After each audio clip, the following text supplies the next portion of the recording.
Galway and agreed to spend a couple of weeks with us. He's been a visitor here before. He's been collaborating with Professor Dhanda for the research on disability law for a long time now. So in fact, I personally had a chance to interact with him only a couple of years ago, when he ran a course on a very different theme. At that point, it was law and totalitarianism. So this time, he's taking us through his research, his current research on conceptions of personhood and how they have to be re-evaluated and re-examined in light of changes with technology. And if you had a look at the plan, he'll also try and navigate the connection between this research and also his longitudinal research on disability law and policy. So it's a great honor for us to have him here. And I hope that even if it's a small group, let me begin with that caveat, right? Let's hope that we can make the best of this engagement. Thanks very much, Siddharth, and thank you for everything you're doing to organize all of this, along with Amita and Vice Chancellor. Real honor, real privilege to be with you. As I was saying to some of your colleagues earlier, I have absolutely no answers, but I want to put to you some deep questions, and it's going to be really interesting to hear about your intuitions. Why? Because you are the future legislators in your parliament, your future judges, your future policymakers, and even if you weren't, you're citizens, and you should take an interest in the issues that we're going to face. Every now and then, something big happens to shake up our received wisdom, our expectations, our understandings, and these little nudges of ideas have very profound significance. If you think back to the Enlightenment 300 years ago, the laser beam emphasis on rationality, on cognition, transformed the political and economic and social climate.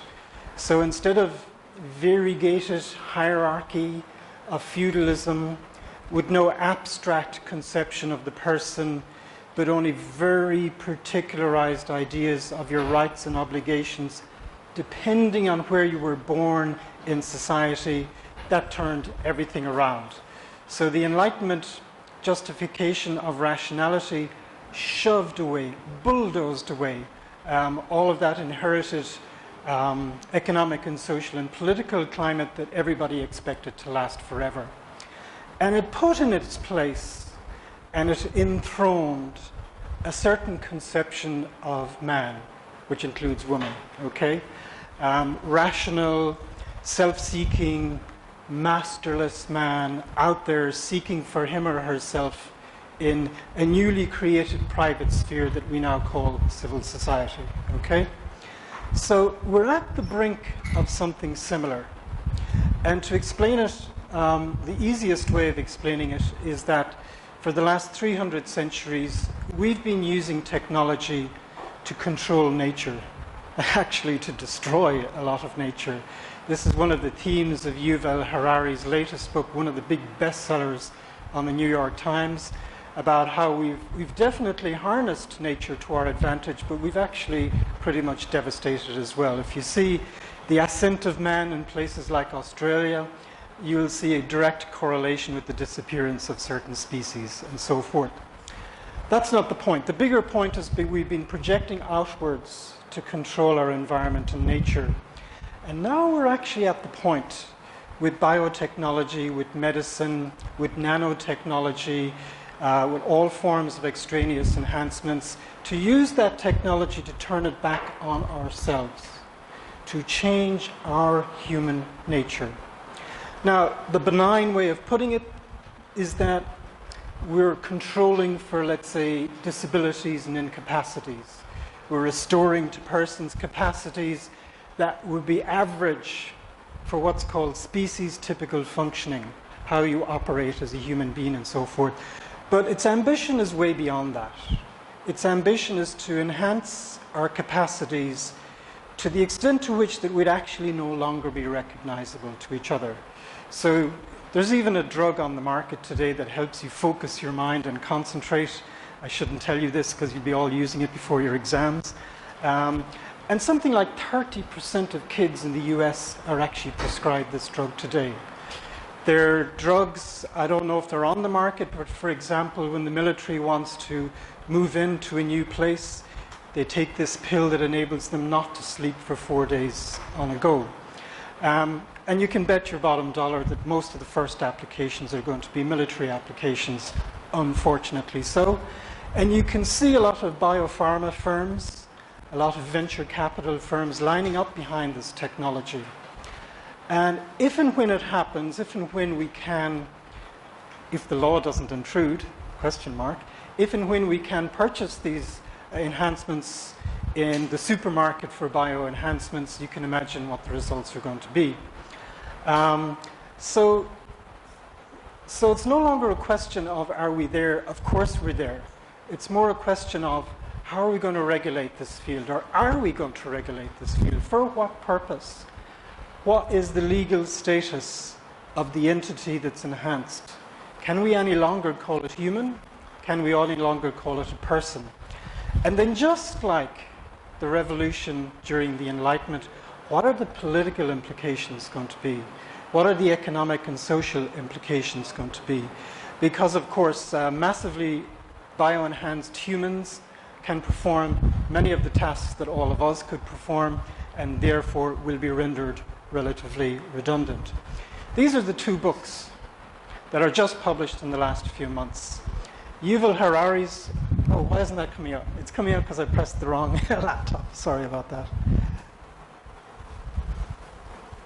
These are the two books. This one I've asked Siddharth to copy 2 or 3 chapters from. Yeah. And the 2 or 3 chapters details for you what these technologies are and what their impacts are and how close we are to bringing them to market and so forth. Yuval Harari's book is the second one in a series. The first one was Sapiens, A Brief History of Humankind. Again, a world bestseller, an amazing book which charts the ascent of man, basically. Very, very accessible, and he ends up in a tantalizing chapter saying, we ain't seen nothing yet. So the nothing yet is in the number 2 book, which is Homo Deus, meaning man-God. We are our own God. A Brief History of Tomorrow. And that's where he thinks through, or tries to think through, what the issues are going to be and what kind of frame we're going to use to try and address the issues and resolve the issues. It's quite a pessimistic book. It doesn't just deal with human enhancement, which is really what we're dealing with. It deals with the merger of artificial intelligence with machines and the frightening prospect of algorithms controlling our lives and so forth. So if you're to read nothing in this course, at least read the 3 chapters in here that details the technology. And if you're really interested, have a look at Yuval Harari's Homo Deus. And if you go onto YouTube, you'll find dozens and dozens and dozens of presentations by both Yuval Harari and Michael Bess. Michael Bess is from Vanderbilt in the US, and Yuval Harari is from the Hebrew University of Israel in Jerusalem, and got into trouble reputedly because he framed religion as an imagined reality. And of course, you can see how the Orthodox priesthood would not be very happy with that. So very, very current and very interesting books. Okay. There's an organization, and you can go on the web and find this, called Humanity Plus. It used to be a transhumanism organization. It's basically an interest group that does research, does advocacy, that popularizes these notions. And the whole idea is that just like we had the Universal Declaration of Human Rights, there's now a transhumanism declaration, which says I have the right to control my future and to enhance myself if I can. In other words, if I can afford it. So it's very interesting. So if you just Google Humanity Plus, you'll get their website, you'll get the research they're producing, you'll find out what conferences are on, and so on and so forth. So that's just a bit of background. How the hell do we go about thinking about this? So these are some of my heroes, and I'll just put them up for your delectation. One is Roscoe Pound, who's former dean of Harvard Law School, probably the father of sociological jurisprudence. very, very learned, both in German law, in Anglo-American law, and so forth. And just one or two things he said I think are quite interesting. He emphasized to you, to law students, all law tends to decay. And it tends to decay from the very moment it's enacted. What he really meant by that is either the facts that the law addresses have changed substantially. And that is true in this case. The facts are changing right beneath our very eyes. And there's some very important Indian technical companies who are already working in this. So India is part of this debate internationally. So the facts can change, but also the underlying value base can change. The values that originally animated the legislation die away. People just don't believe them anymore, or they become less current or less important, and so forth. So here's the 64 million question. Dollar, euro, rupee, whatever currency you want. Are we at a point where the old values are actually changing? Do we apply the old values to this new phenomenon? Or is our actual value base in society itself changing? Partly as a result of the introduction of the technology, and maybe partly for other reasons. When you take a cold look at history, and I hate doing this, but this is the kind of like the sociobiologist coming out in me, you have to acknowledge that the value base that we've been using as cultures on who we value and who we don't value as persons has changed over time. It has not remained the same. So, for example, the valuing of the inherent dignity of the person in the Enlightenment wasn't there before the Enlightenment, right? Christians endorsed slavery, which is the most extreme version of unbelonging and unbecoming. So this is the worry. Maybe I'm jumping ahead here, but here's the worry. Is the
See how dodgy technology can be. um, and lastly, then I just set out the course, the content of the course. So, the boundary problems. This is what really intrigues me. And I started in the silo of one boundary problem, but I've become to realize that the boundary problems extend much further and much wider. First of all, who is a human? You might have thought that's a very straightforward question. But if you step sidewards into the field of ethics and political philosophy, you will realize very quickly there's a hot debate there, and it has been going on for the last 30, 40 years, about whether there's a gradation of humans. And even such an illustrious figure as John Rawls subscribes to the view that certain humans fall short of the standard of what it means to be human.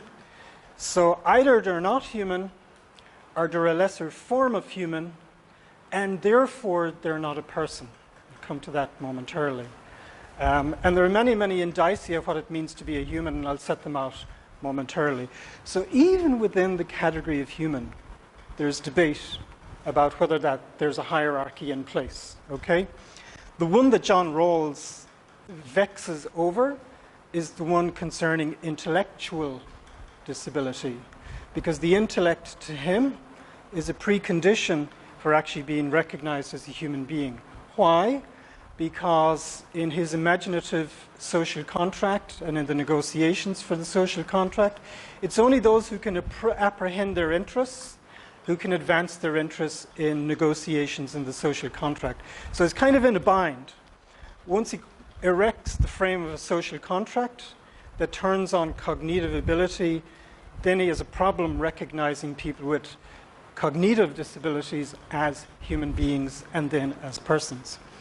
And you'll find a lot of ethical debate about this. If you want to look at the other side of the coin, there's an ethicist called Eva Fider-Kitay, Kitay. If you just Google her, you'll find loads of stuff. And she's a classical ethicist who happens to have a daughter with an intellectual disability, and she has ongoing debates with Peter Singer and with others who cling to the view that people with intellectual disabilities are not fully human and therefore not fully persons. So this is the interesting thing. Being human is one thing. Being acknowledged as a person in law is actually a completely different thing. To a certain extent, it depends on, are you acknowledged as human? And if human is a term of art, being a person is all the more so a term of art. And in fact, you don't have to be human to be a person. What's the big example? Which? Corporation, absolutely. And in some traditional cultures, a river or a stream can be a legal person. So it's really very much a term of art, and the suspicion is that it's not really based on objective considerations of who counts as a human being. By the way, in moral philosophy, that's called a field of the moral considerability of humans. If you just Google that phase, you'll find too much literature that you never wanted to read. So very much driven by factors that are not there at the surface, probably a lot of political factors, to be honest. Because in a lot of closed societies, there are a lot of persons we don't want to acknowledge as persons, right? So just because you're here doesn't necessarily mean you're going to be there, okay? And it's interesting to look at the criteria. The criteria of personhood are loosely based on the criteria of what it means to be a human, but actually driven by Enlightenment fixations about rationality and consciousness and so forth. Which begs the question, can a machine interface with artificial intelligence, have rationality and consciousness? And if so, why aren't they deemed to be persons as well? Perhaps even persons that count more than you. Because they're so super intelligent, they should get 5 votes instead of your 1 man, 1 vote, and so forth. So the other boundary issues are really interesting too. And this is, again, raising its head. It was kind of popular 20, 30 years ago but there's an organization based out of Florida that brings a lot of habeas corpus applications for high-functioning apes and so forth who live in captivity. And they've won some of them. They've won some of them. Stephen Wise is the guy who writes a lot, and we're going to look at his seminal article when we come to this particular class. So here's the thing, though. Do you acknowledge animals, or at least some categories of animals, as legal persons on an analogy with humans and human persons? Is there something that humans have, some essentialist criteria like rationality, that some animals have, like whales? Well, it's hard to see a whale driving a car down the road, okay? Or the other way of looking at it is to ditch the purely human criteria for personhood and invent some wholly different criteria of personhood that will apply to non-human animals, non-human persons. And what is it? And some of the philosophers say, well, it's just sentience. It's just existence. But if that's your criteria, then the creepy crawly has as much claim on legal personhood as the whale or the ape, and so on and so forth. So a big debate there, but becoming a very active area again. I will only cover it because it's relevant to the bigger set of questions, which is transhumans and posthumans. So that's the question we're looking at. Do enhanced humans continue as persons, or do they lose their personhood because they become qualitatively distinct and different?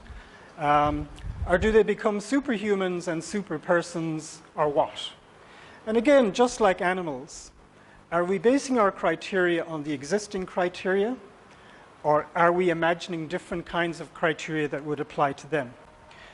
And that's really what we're looking at. A lot of literature out there on the technology, a lot of literature out there on some of the dangers to society, but very, very, very little literature out there on the legal status of whatever entities emerge the other side of the technology.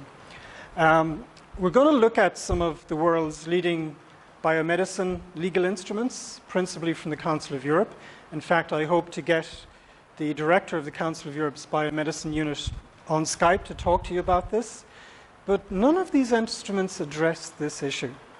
They all address the ethics, the legality of conducting experiments on human beings, all for the benefit of medical understanding and knowledge. But none of them actually address squarely the issue, what if the human being wants to become something beyond the human, superhuman, and maybe even something that is not even recognizable as human anymore? So these are the big questions, and in fact, the head of the unit keeps calling me up, and he keeps saying, what is a human? What is a human? It's fascinating that some of the basic ideas are left so protean and open-ended. The last one, which we're not going to look at because we just don't have time, is this debate about the merger of machines and artificial intelligence. Robots, smart robots, they've been promised for a long time, but apparently they're around the corner. And there's been a lot of agitation recently about this, a lot of warnings. Stephen Hawking, the astrophysicist in Cambridge University, has come out and warned people about this. He would not do that unless he knew the technology is right around the corner, right? Some people, for example, are saying, whatever they are, they can't be persons. And the reason they give they can't be persons is, okay, they're intelligent, they're dexterous, they can do things, but they don't have a conscience. And they don't have self-consciousness, okay? But then again, that turns on the question, should they be the criteria by which you judge these new entities that are coming into being into the future? So we took what was being in the past due to evolution and nature, but now we can create new kinds of beings, hence are problematic, okay? So I just thought I'd put up a whole series of indicators on the first issue, which is what does it mean to be a human?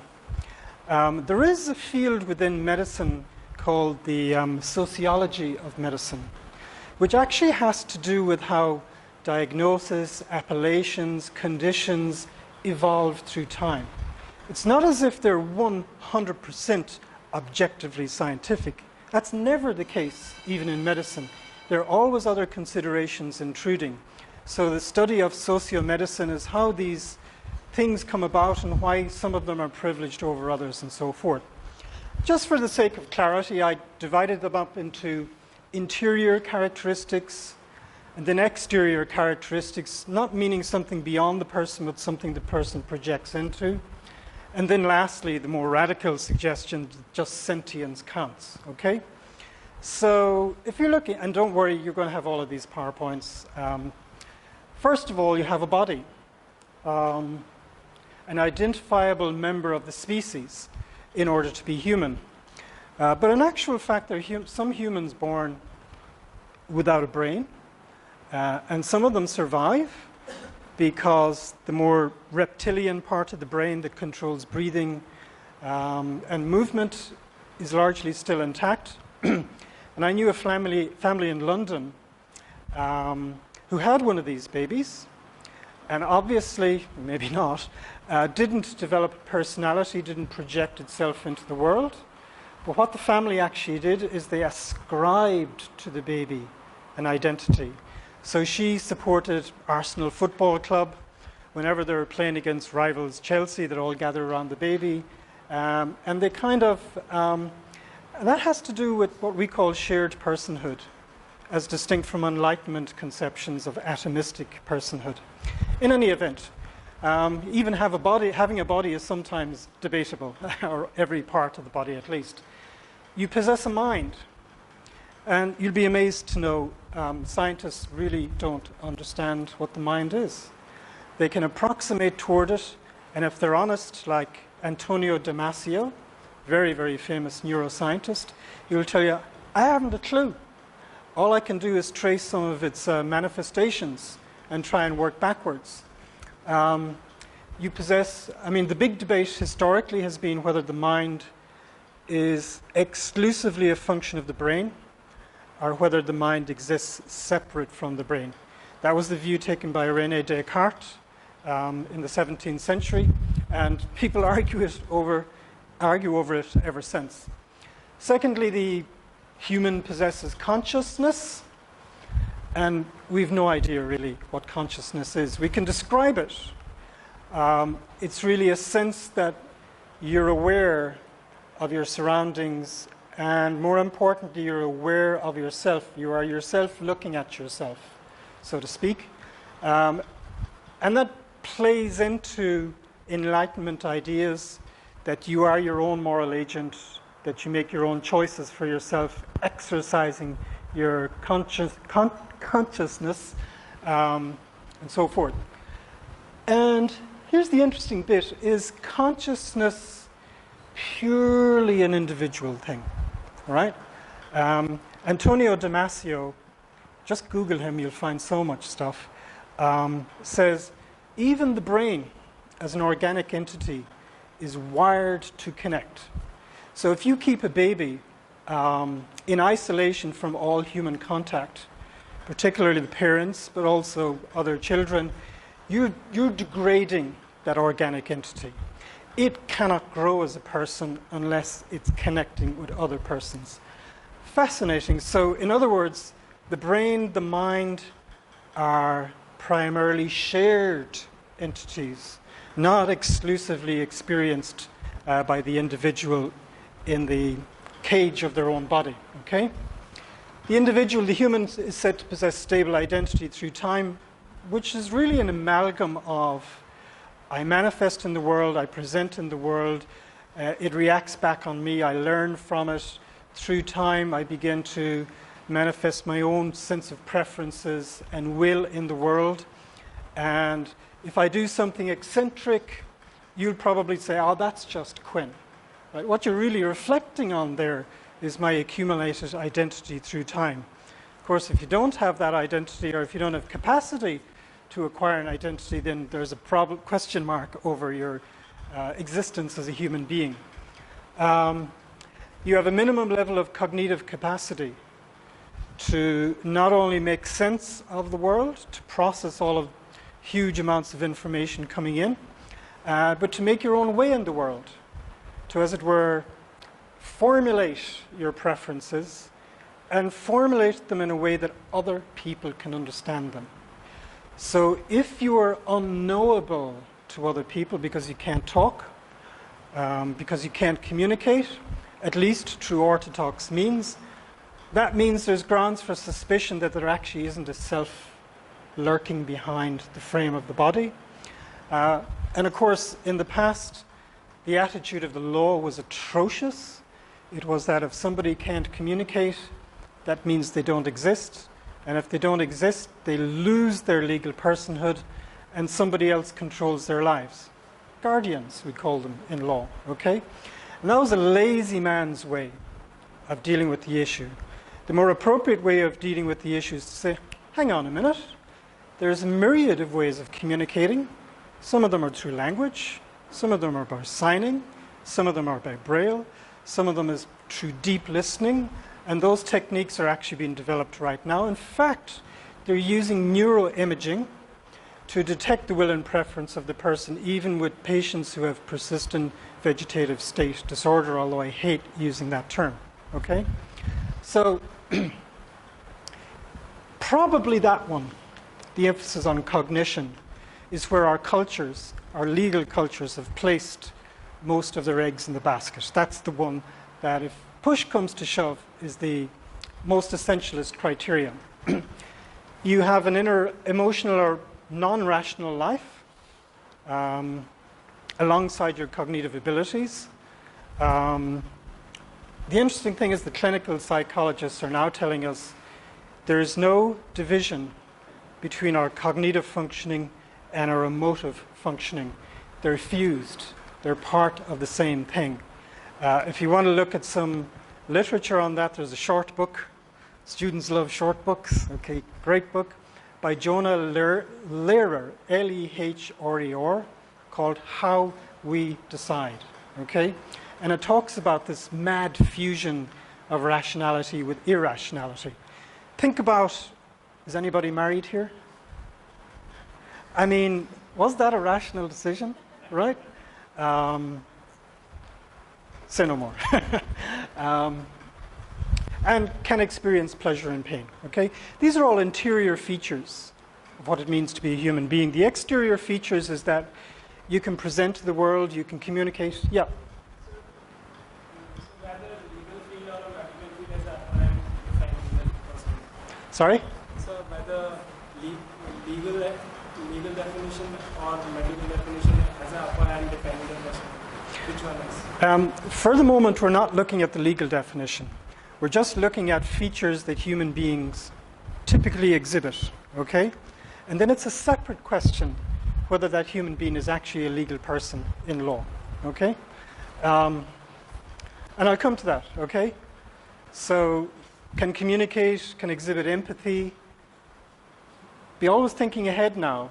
Robots can't exhibit empathy. Can enhanced humans exhibit empathy, or do they lose that? Has some sociability toward others? Certainly, well, some robots do. You can see them in Japanese nursing homes, for example. Or is it just sentience? So this is crazy stuff. You could probably add a whole pile more of indicators to suit your own understanding, but that's really... So let me just pause here and ask you, and I'm not talking about legal personhood now, I'm just talking about being acknowledged as a human being. Write down your 3 top criteria. Now, you may object to that and say, I am not interested in human essentialism. A human is just a human is just a human. But actually, no culture has ever done that, right?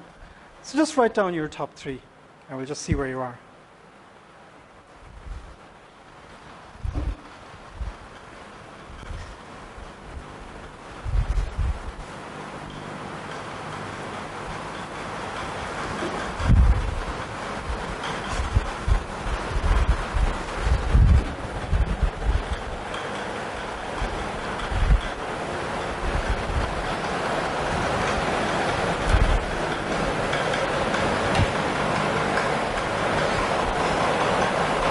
You're done already.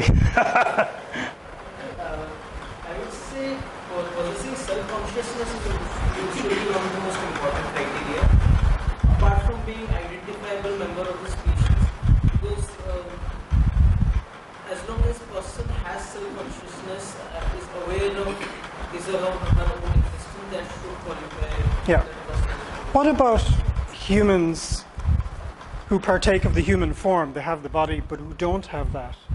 Are you saying I draw a line there and they're not human?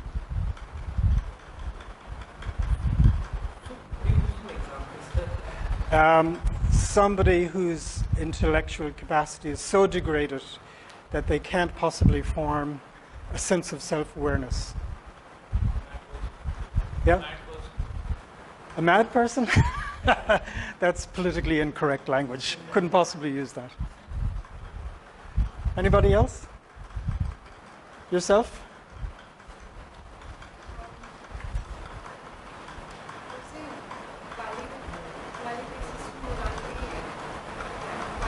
How do you mean value? For each one, we decide what is your own value system, not as what the society decides. But for you, as a human, what is the value system for you? What drives you? What the rationality is? So you're saying I don't want to do any human essentialism, we just value all human lives? Like each one has its own right or wrongs. I mean, a value system or value system. And that is what decides the rationality for them. What if somebody doesn't? Like a sociopath? Which is exactly what I'm saying, that it is not in the context of social context what is right and wrong. For your own understanding, that is right and wrong. And if you have the rationality to decide yourself. So if you possess the capacity for ethical judgment, is that it? Well, yeah, I would say ethical judgment. But can you imagine some who wouldn't have that? Like Adolf Hitler, for example? What does it make him? Do you have to have some of those other capacities to have the actual capacity to exercise moral judgment? Yeah. So if one of those is kicked away, your capacity to exercise moral judgment is put in doubt? Yourself? In your existence, the fact that you're born, as a human would be a criteria. Yeah. To meet any other. Well, what about this debate in ethics and in philosophy that says you've got to have a minimal level of cognitive ability? That's when it comes to personalizing abortion and other. Yeah, When it comes to abortion, also I think those debate yeah. goes on. But the ethicists, some of them say most people are at the top who have a minimum level of cognitive ability. Some of them are beneath who have none. That either makes them non-humans, non-persons, or it makes them quote-unquote lesser forms of humans. But just a lesser form. Yeah, but I think you have the knowledge that everyone who's born as a human.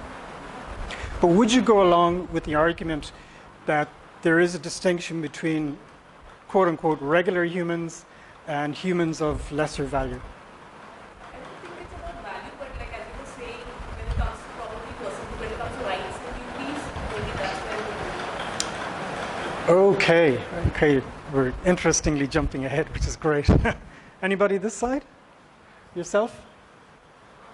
When I wrote down my three criteria, I put down consciousness, the need to have a physical body.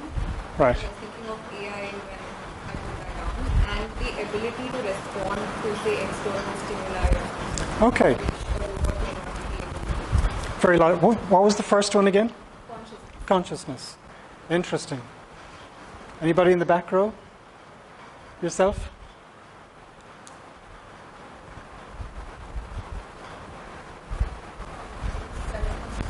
Consciousness. Okay.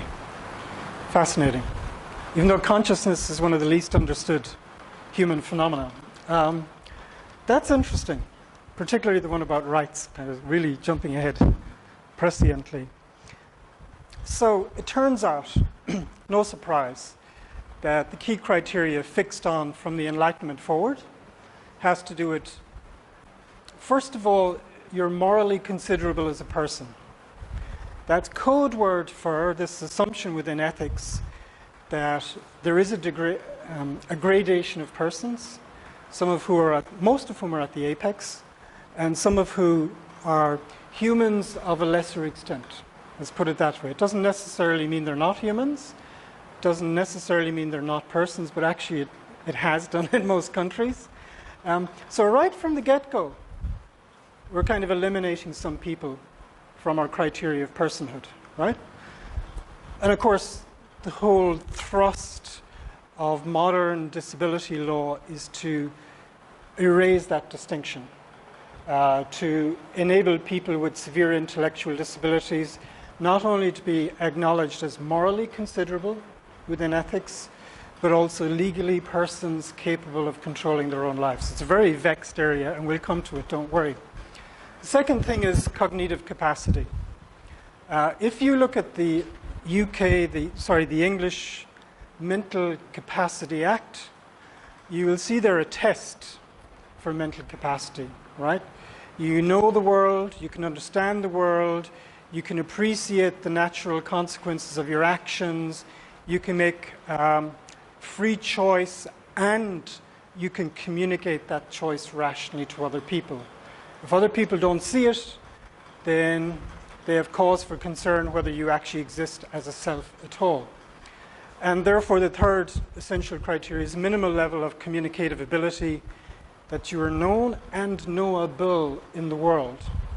It turns out that the repertoire of techniques to actually discover a person are increasing by the day. It's absolutely fascinating to see how people in extreme situations can be uncloaked, unzipped, and revealed to the world, even though not through formal communication. So this is the standard account. And the question, of course, is, do we apply that standard account to enhanced humans or to artificial intelligence, and so on and so forth, and whatnot? What turns on this? And it gets back to your conception of rights and so forth. If you're not acknowledged as a person, you can't stand to benefit from the equal protection of the law and the equal acknowledgement of the law. Only persons have rights and liberties. Crucially, you have the right to do wrong. We allow each other that liberty. Of course, you pay for it if you injure somebody or you damage goods or whatnot through the legal process, through the rule of law, and through independent judiciary and so forth. But we don't hold you back preventively, although some governments are at the moment. You have a right to do wrong, and that includes what's called the dignity of risk. Question mark whether superhumans have the right to do more wrong than we have, because the benefits to society are greater and so forth. So legal person is a portal into so many other things. You are embraced within the political community. The political community acknowledges you as belonging. The political community affords you rights and liberties, even the right and liberty to do some nasty things, provided you pay for it. And so that's why it's important. That's why it's incredibly important to have legal personhood. One gets the suspicion that it's the exigencies of the political community and how they've changed over time that's actually driving the criteria and the intensity of our focus, let's say, on cognition as distinct from other issues. Why? Well, it's just a more predictable, a more stable environment if we can count on you to bring to the table certain manifestations, certain talents, certain skills that we equally value, and so forth. And of course, through time, there's lots of people who've not been included in the political community for lots of different reasons. Okay, I'll skip past that. So the rights talk is interesting because we're all assuming a normal human, a normal person getting these rights. This set of rights may not serve for, let's say, non-human animals. We're only going to look at that in one class. And it certainly may not be appropriate for quote-unquote superhumans, humans who are enhanced through biotechnology, and worrisome if we apply them to the merger of machines and artificial intelligence. And we'll unpack that. They're all familiar to you, beginning with free development of your person, protection of dignity and autonomy, a kind of an island of immunity that surrounds the person, both for their own sake, but also to allow for personal development so that you can emerge in the world. There's some really interesting books recently on philosophies of home and why home is so important a zone to protect in law for the development of the human personality. It's not just about bricks and mortars, okay? It's about repose from the world, and it's about building bridgeways back into the world.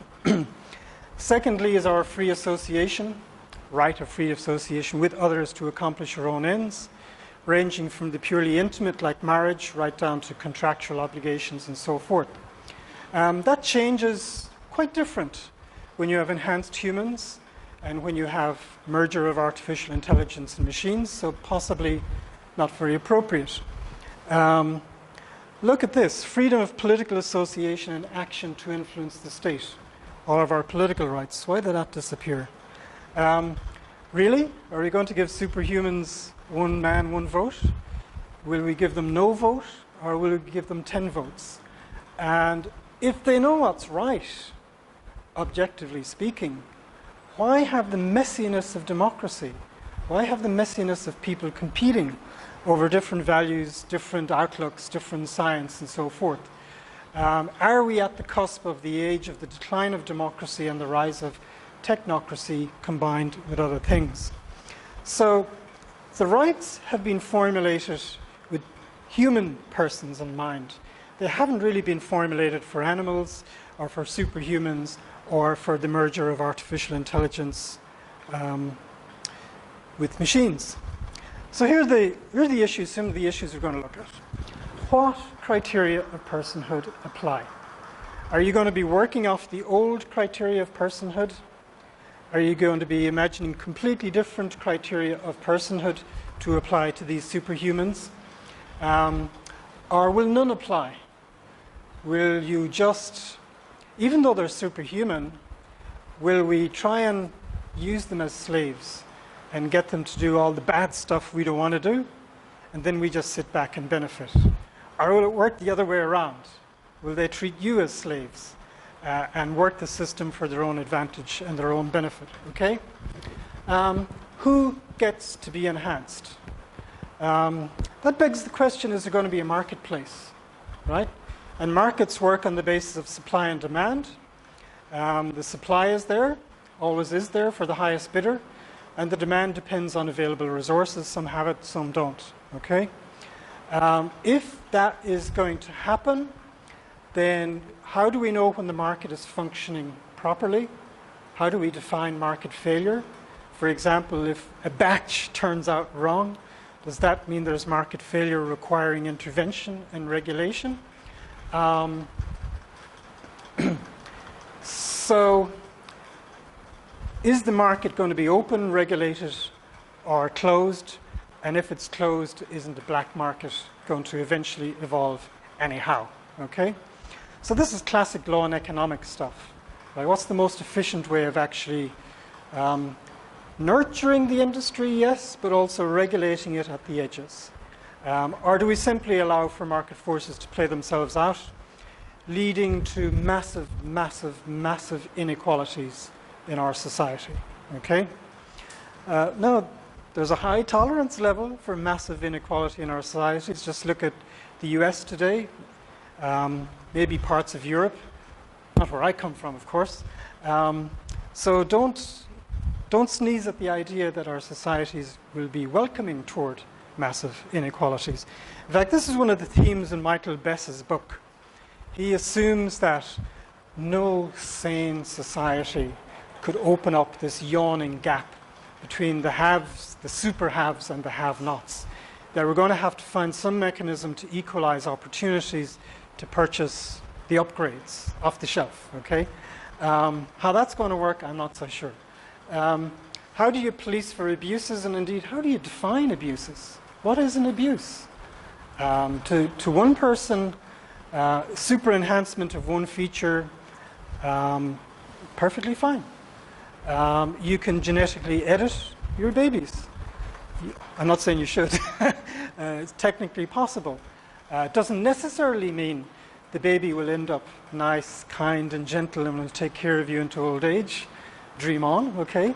But it's possible to gene edit for traits like ability to cope with stress, or the innovation gene, or the empathy emotional gene, and so on and so forth. Why not? Why not?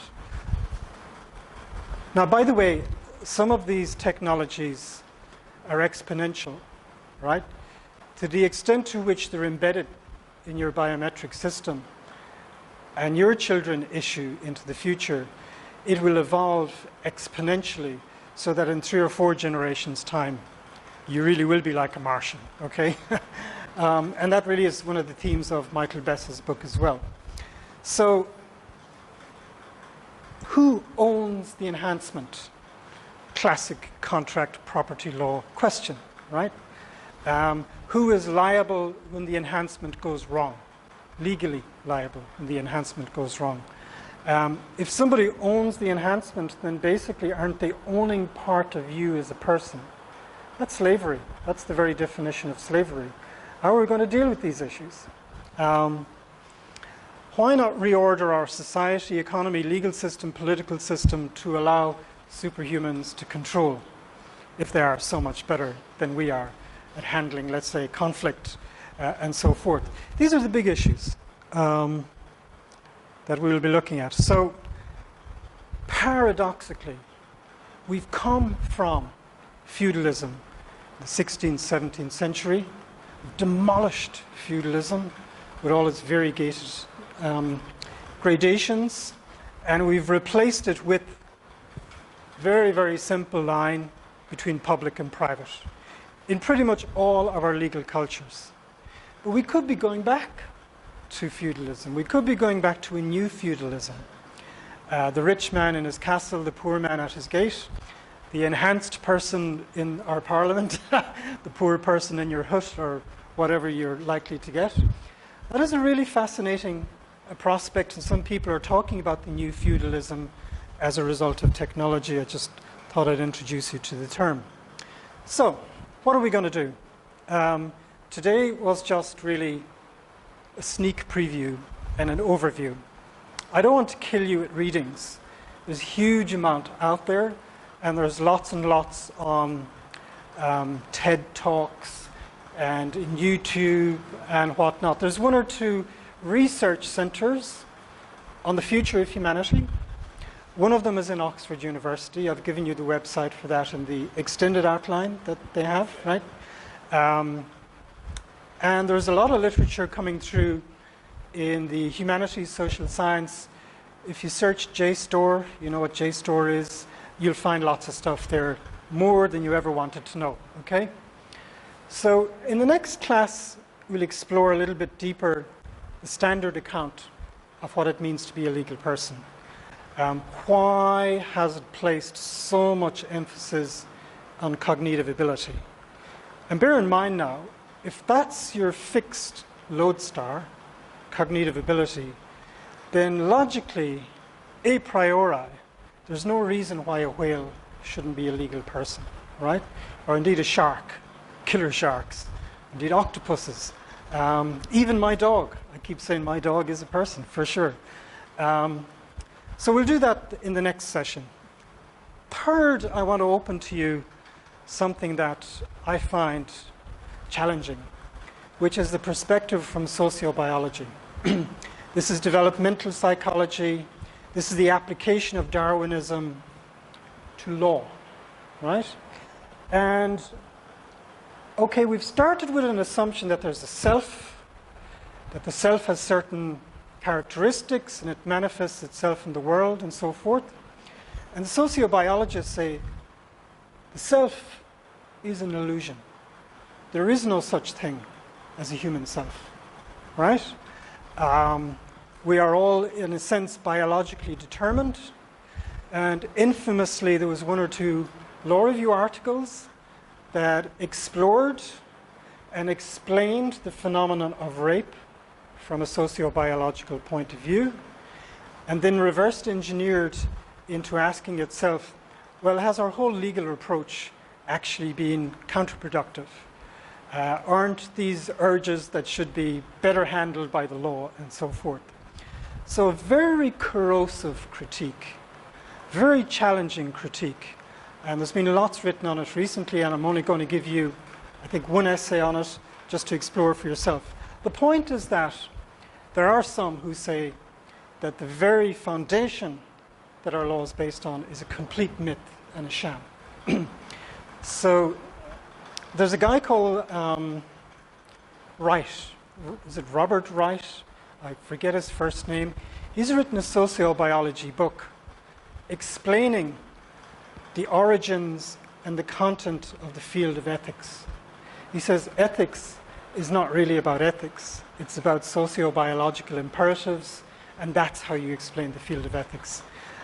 Sometimes when I read it, I get so seduced into it, but then I just pinch myself and say, hang on a minute, this really, really, really undermines law and how we structure our societies and so forth.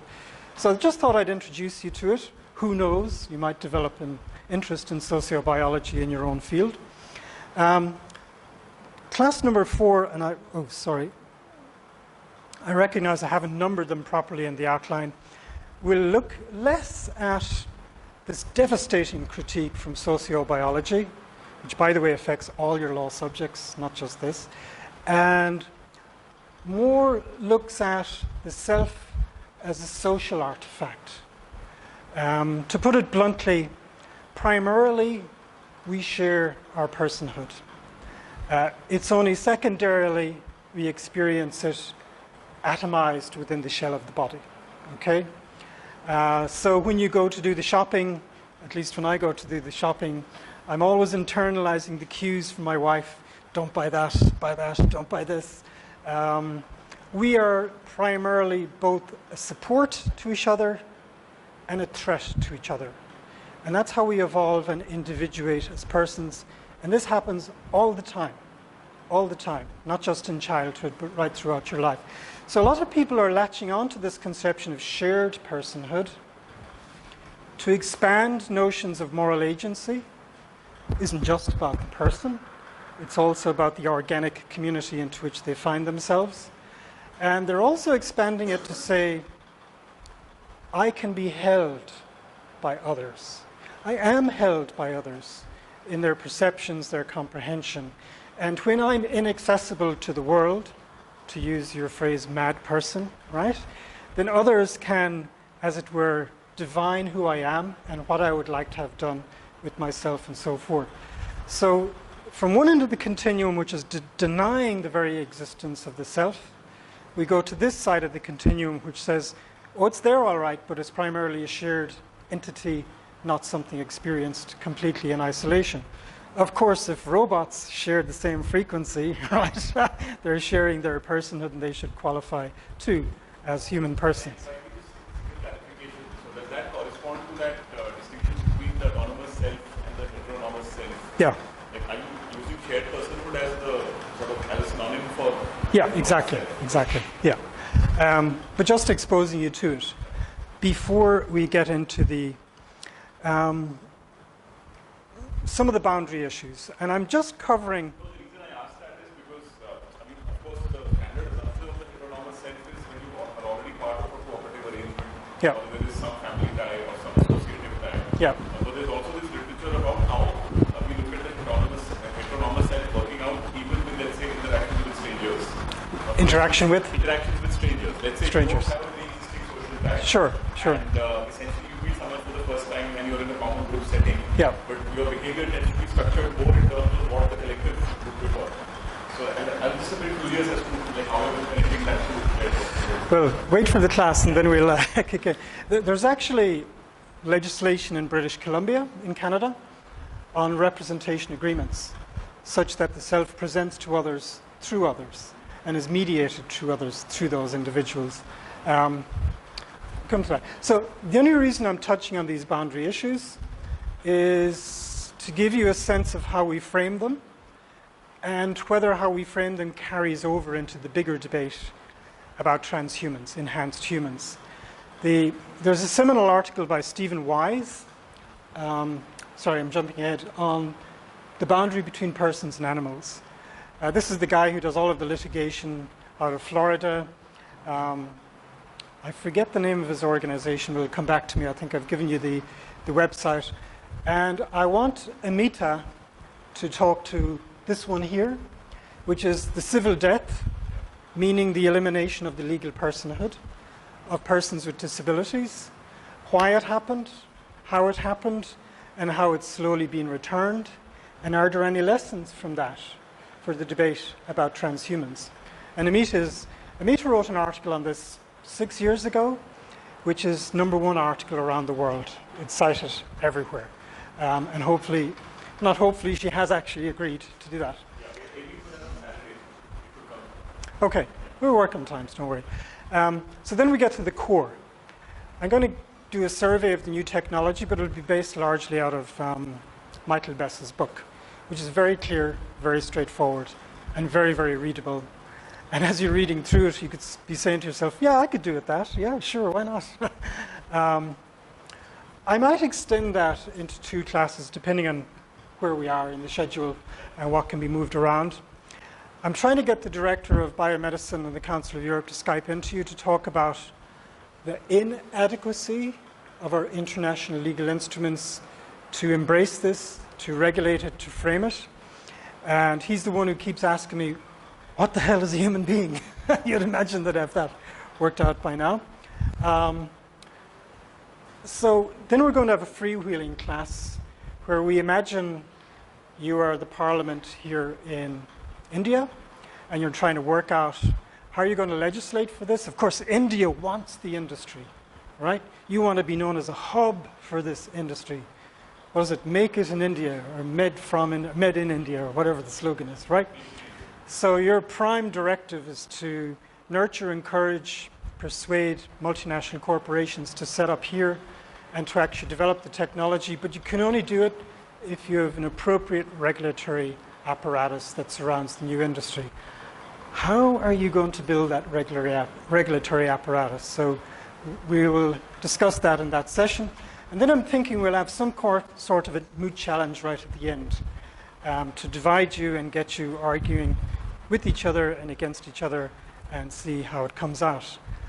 I think that was what I intended to. If I clarify from the perspective of students who are asking about the evaluation scheme, the moot court challenge is the evaluation scheme. Oh, is it? Okay. Unless you want to give them some additional assignments. That'd be good.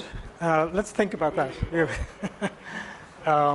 But you know, you don't have to zero in on the transhumanism stuff if we do a paper. For example, your big fixation might well be animals and their legal personhood, and fine by me if you actually write a paper on that, so long as it gets you into the space of thinking about legal personhood now and into the future. So. Challenge is the last session where you have to lead the discussion. It doesn't require a submission. You have to lead a discussion on a topic that we work on. But I'd also like you to be parliamentarians. Obviously, in a parliament, you're going to have a government, you're going to have an opposition, you might even have a minority party, like the Transhumanism Now party or something like that. So don't worry, we'll structure it and set it up. That's basically the course. It's really a set of explorations. Clarify, because they're very often worried about this. So it's not a written submission for the last session. It's only a group activity where we give you positions and you have to argue those positions. Yeah, we can talk about that. But from my point of view, it's painless, right? It should be painless.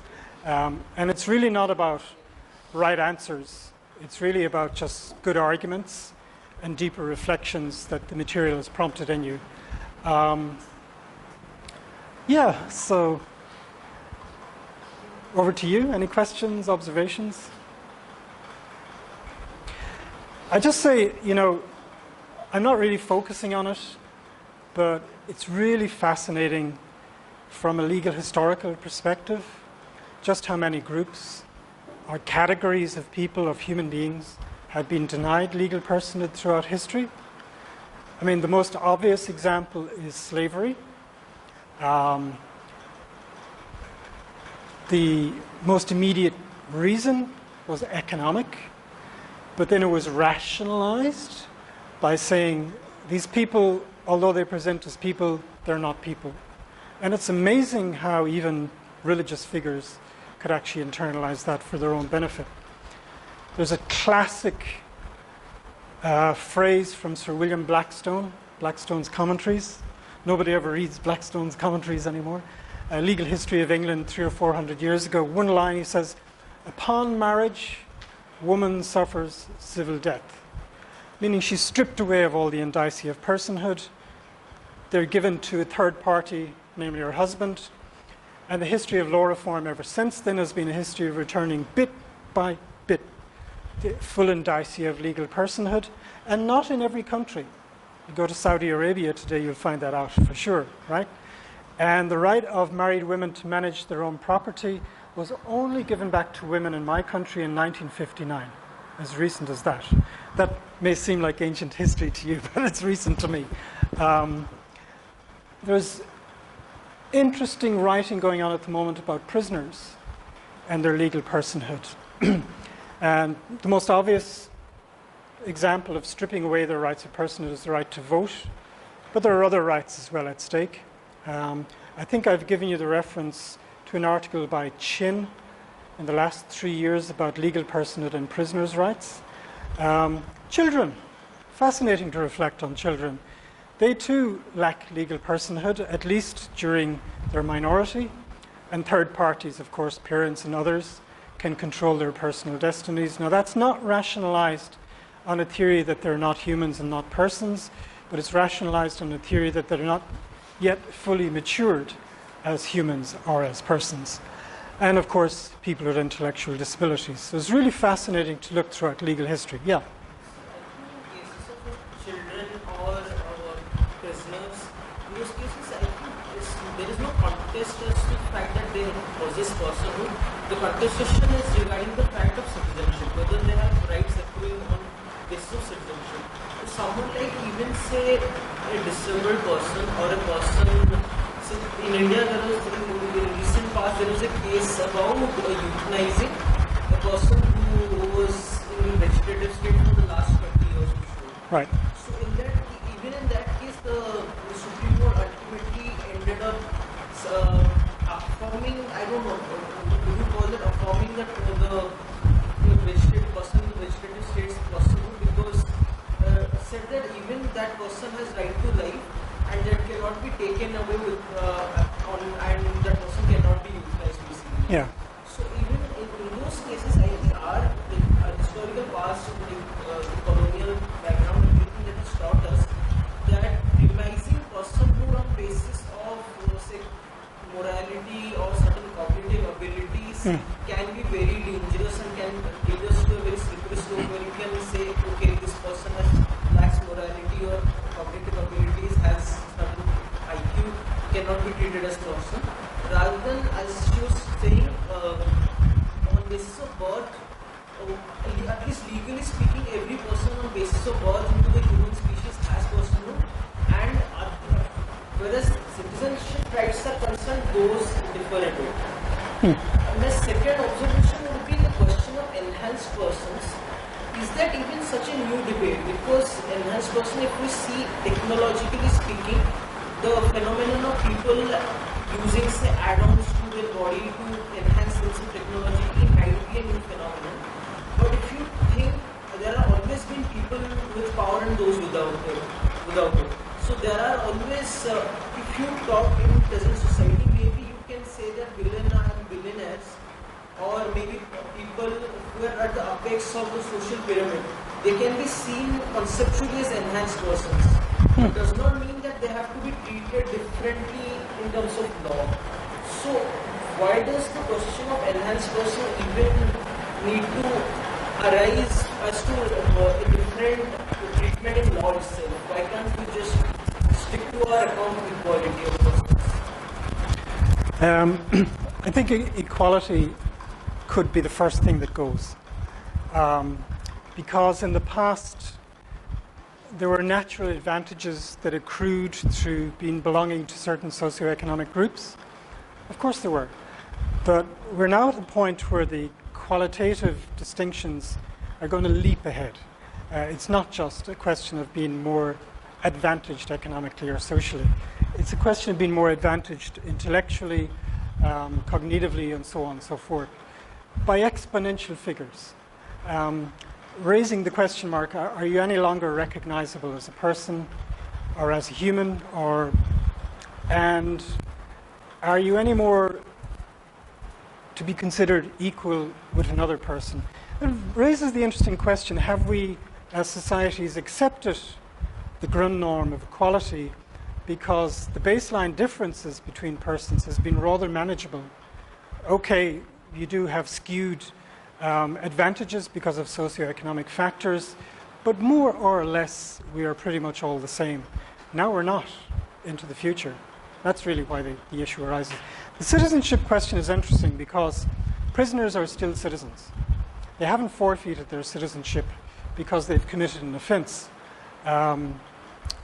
They have done something wrong against society and they have to pay for it. And typically one of the ways they pay for it is to lose the right to vote.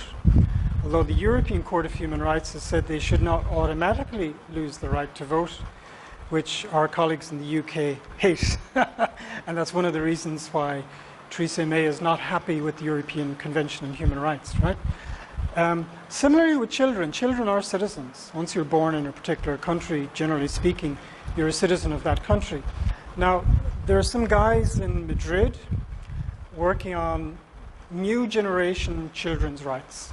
And they're arguing that, look, if certain persons with intellectual disabilities with a mental age of 6 now have the right to make decisions for themselves, shouldn't a child aged 10 or 12 also have the right to make decisions for themselves?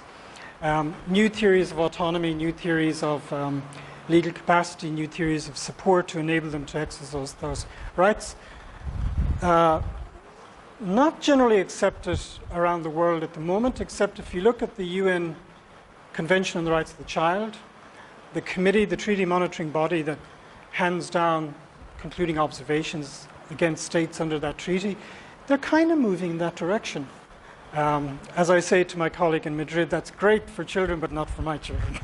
My children, I make the decisions for them. So there's a lot happening there. I'm not sure I've answered your question, but pushed a few buttons. Any other comments, questions?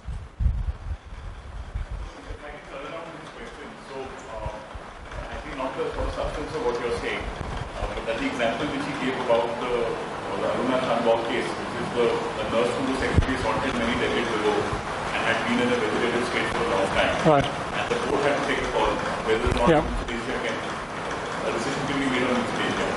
So very interestingly, the court actually took a very regressive view on legal personality there.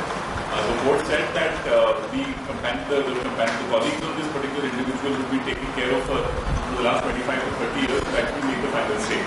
The court said that. Very similar to the broader discussion of someone who is not unable to make decisions, essentially relying on the sort of journalistic decision making of others. But to some extent, I mean, though that particular order doesn't go too far, but the discussion in Indian society is also that in many ways this is also a question connected to religion and culture. That can you actually make that decision on behalf of somebody else? So the reason why I'm raising that is because the moment you start talking about the religious or cultural basis for legal sources, you're obviously working with a framework that is very skeptical about rationality also in the first place. So my only concern is that how exactly, obviously the way in which you are offering your skepticism about rationality is a very different angle.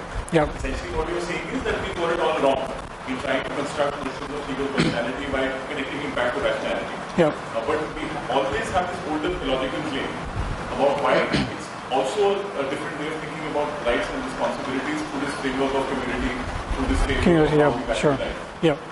So isn't there a sort of intellectual inflation at some point which we have to clarify? That if we are moving away from rationality, what are we moving towards? I've given you as one of the readings a report from the World Bank on behavioral economics. And the primary premise there is that economic decisions are never rational. They're never cognitively based. It's always a mix of many different inputs. And they're encouraging governments to develop economic policy based on a mix of rationality and irrationality. So I think what we're seeing culturally, taking a long view of time, is a steady dethronement of rationality as either the essence of man or the basis upon which our economies and societies are built. And if that's the case, then it opens up interesting options and possibilities into the It's certainly not a return to the philosophical approach towards thinking about the value of life. I mean, at least Yeah, that we're very clear on. sure.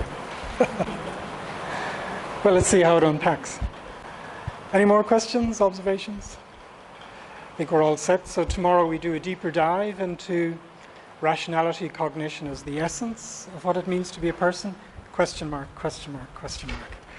So I'm down in room 1. If you want to come down and talk to me anytime. I'm pretty much there all the time. And see you tomorrow. Just to clarify, room 1 is the room right next to your SPC office. If you're using it for tutorials this month it's free. So Professor Quinn will be there for most of the working hours. This week and next week. You will have a chat with him.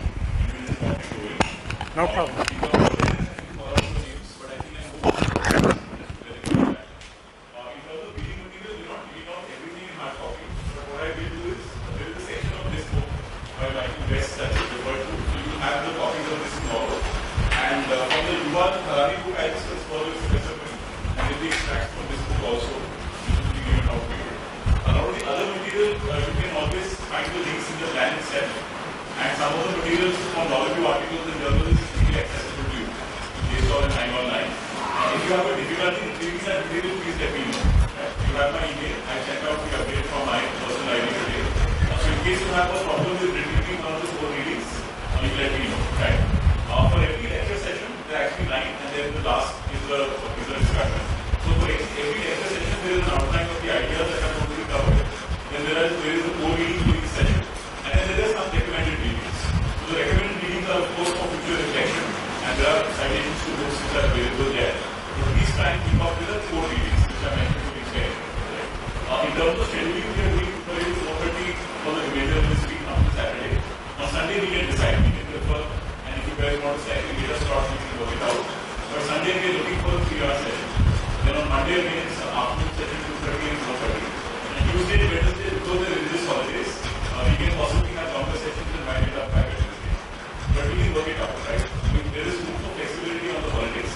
But on the working days, we really can't move around the class, start to lunch because of the other classes. The other sort of procedural thing is that we'll get back to you with the nature of the assignment that you have to do. But you have sufficient time